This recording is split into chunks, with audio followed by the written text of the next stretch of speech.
Assalamualaikum warahmatullahi wabarakatuh. Perkenalkan, nama saya Hansan Kalista dengan NIM 2010512084. Kelas E, Program Studi S1 Sistem Informasi.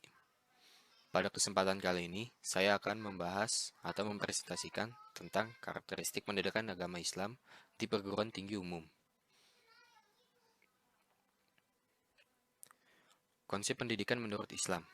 Islam adalah ajaran agama yang bersumber dari wahyu Allah yang diturunkan kepada manusia melalui Rasulnya, yaitu Nabi Muhammad Shallallahu Alaihi Wasallam. Islam memberikan penghargaan yang tinggi terhadap ilmu.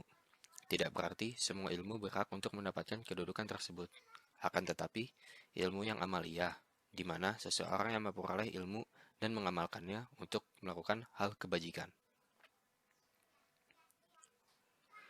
Menurut Al-Ghazali atau Al-Abrashi, manusia seluruhnya akan hancur, kecuali orang-orang yang berilmu. Semua orang-orang yang berilmu akan hancur, kecuali orang-orang yang beramal. Semua orang yang beramal pun akan hancur, kecuali orang-orang yang ikhlas dan jujur.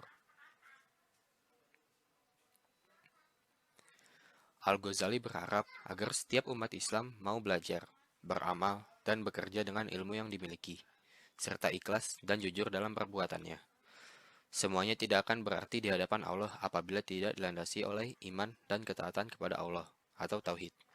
Karena menurut konsep Islam, semua ilmu dan amal harus dilandasi oleh iman atau tauhid terhadap Allah Subhanahu wa taala.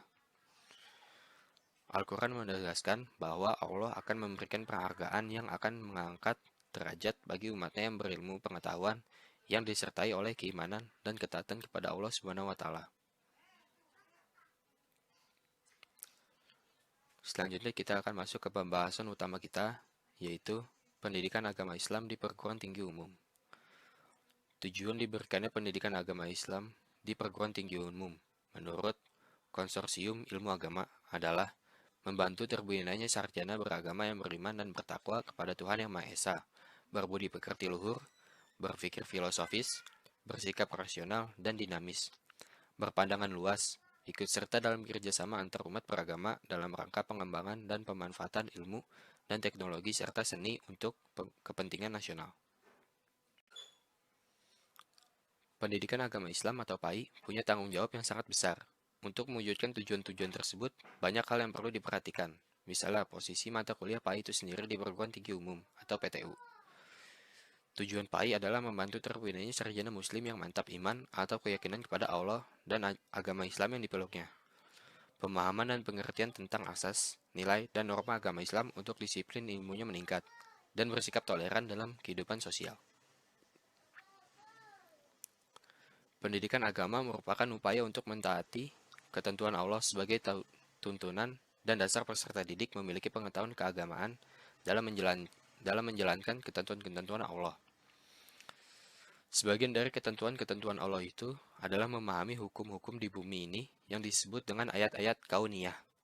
Ayat-ayat kauniyah itu memiliki makna sunatullah atau hukum-hukum Tuhan yang terdapat di dunia yang Ia ciptakan.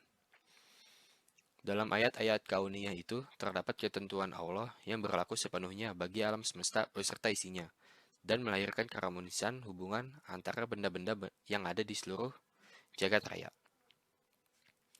Untuk memahami hukum-hukum Tuhan itu, manusia perlu menggunakan akalnya yang dibimbing oleh tauhid sebagai pembeda manusia dengan makhluk lain. Karena itu pula, hanya manusia yang dipersiapkan oleh Allah menjadi khalifah di muka bumi ini. Selanjutnya yaitu peran pendidikan agama Islam dalam kehidupan bermasyarakat. Pendidikan bergerak maju untuk mencapai sasaran, yaitu melahirkan manusia-manusia yang cerdas serta berkepribadian yang baik, dan dengan kecerdasannya itu dapat mengantarkan dirinya menjadi manusia yang siap menghadapi tantangan dalam masyarakat. Pendidikan haruslah dirancang sedemikian rupa sehingga mampu memberikan hasil seperti yang diharapkan, yaitu manusia yang cerdas pikir, cerdas zikir, atau terampil kerja, dan cerdas hati, juga manusia yang siap pakai. Islam harus dipahami secara utuh untuk diteruskan dan diajarkan kepada generasi pelanjut umat. Keutuhan isi ajaran agama Islam harus dilihat dari 5 aspek kehidupan manusia, yakni yang pertama aspek akidah, bahwa hanya prinsip Islam saja yang bisa membawa manusia pada keberhasilan hidup di dunia dan akhirat. Yang kedua, aspek lingkup substansi ajaran agama Islam, yang meliputi ajaran tentang cara hidup sebagai pribadi, sebagai keluarga, dan sebagai tatanan sosial.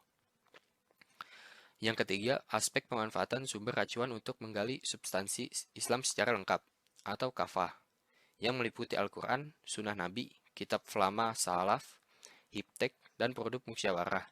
Yang keempat, aspek penguasaan ajaran Islam, yang meliputi pemahaman kognitif, afektif, dan psikomotor dalam mengaplikasikan Islam.